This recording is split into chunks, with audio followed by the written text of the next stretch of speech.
जय जगन्नाथ श्रोता बंधु आज आलोचन आमे श्रवण करवा अक्षय तृतीया दिन कौन करवा उचित कौन करवा अनुचित अक्षय तृतीयार महात्म्य कौन रही शास्त्र रे कौन प्रमाण रही चलतु अत्यंत गुरुत्वपूर्ण विषय ताहले आमे आज श्रवण करवा अक्षय तृतीया। अक्षय अर्थ जार केबे क्षय नाही।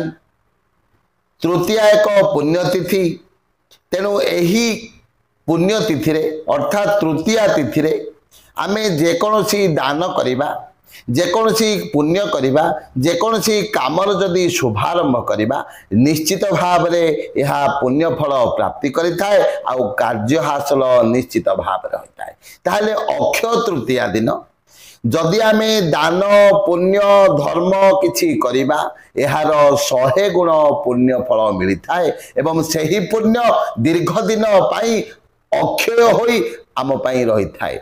तेणु अक्षय तृतीया दिन मुख्य भाव में दान पुण्य को गुरुत्व दि जाइछि।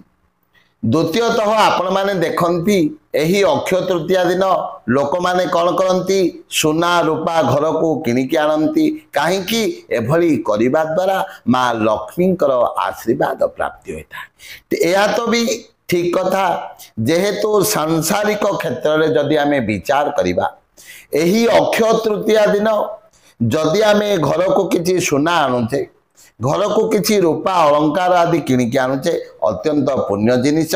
जदि एही दिन आपण भी किसी नूतन काम आरंभ करने चाहती कौन सी जमीबाड़ी जदि क्रय करने चाहती नचे जदि आप घर द्वार किसी काम आरंभ करने चाहती तत्संगे संगे जदि विवाह जनित समस्या बहुदिन लगी रही जदि यही दिन आपणकर कथबार्तार आरंभ करेंगे सी भी आपण को शुभ फल दब। जदि आपणकर का सहित कली झगड़ा दीर्घ दिन लगी रही आपण समाधान करने चाहती जदि यही अक्षय तृतीया दिन आपण माने कथबार्ता करेंगे आलोचना करेंगे निश्चित भाव में से कथार मीमांसा बाहर आपणकर शत्रुर संहार हम आपणकर दीर्घ दिन समस्यार समाधान हम। अन्य एक दृष्टांत को जदि आमे आलोचना करिबा जो कथा शास्त्र रे रही एही अक्षय तृतीया एक एभली पुण्यतिथि मनीष जदि एही दिन किछि दान करिदेला किछि पुण्य करिदेला किछि यज्ञ करिदेला ये कौन हम तार बाट खर्च हिसाब से अक्षय होई एहार केबे मध्य क्षय न होई तापई संचित होई रहइबो।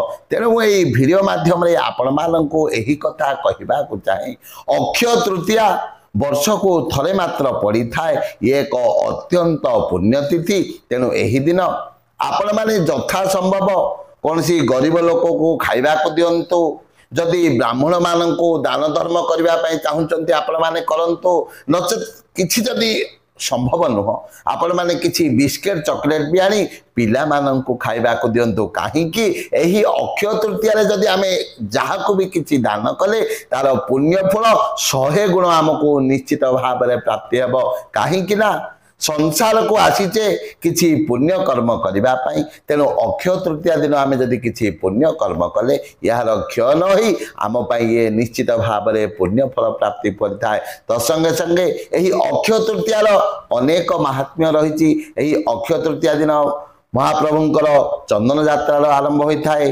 तत्संगे संगे धान बुणा कार्यक्रम आरंभ होता है एभली अनेक महात्म्य रही। किंतु समस्त कथा को जदि विचार करवा दान पुण्य यज्ञ पूजा फल आदि अत्यंत गुरुत्वपूर्ण यही दिन रही। तेणु आसंतु एही दिन अर्थात अक्षय तृतीया दिन आमे माने कौन करवा सकाळे प्रथमे स्नान शौच सारी भगवान मंदिर को जाई भगवान को दर्शन कर आसीबा। जदि संभव घरे टिके आपण माने यज्ञ करंतु पूजा करंतु दान करंतु धर्म करंतु निश्चित भाव में अत्यंत पुण्य फल प्राप्ति हेब। आउ गोटे कथा मु कहबा को चाहे एही दिन जो मानकर किछि मनोस्कामना रही जो माने किछि कार्य हासिल करने चाहते गोटे भोजपत्र आपणकर मनस्कामना को लेखि नहीं आपणकर ठाकुर घरे रखि दियंतु देखिबे निश्चित भाव में आपणकर दीर्घ दिन समस्या सबुदिन दूर हेबो। यह एक चमत्कार प्रतिकार मध्य। तेणु जो माने मनस्कामना पूर्ण करने चाहते कार्य हासिल करने चाहते से माने यही प्रतिकारटी को अक्षय तृतीया दिन प्रयोग कले निश्चित भाव में सुफल प्राप्ति हेब।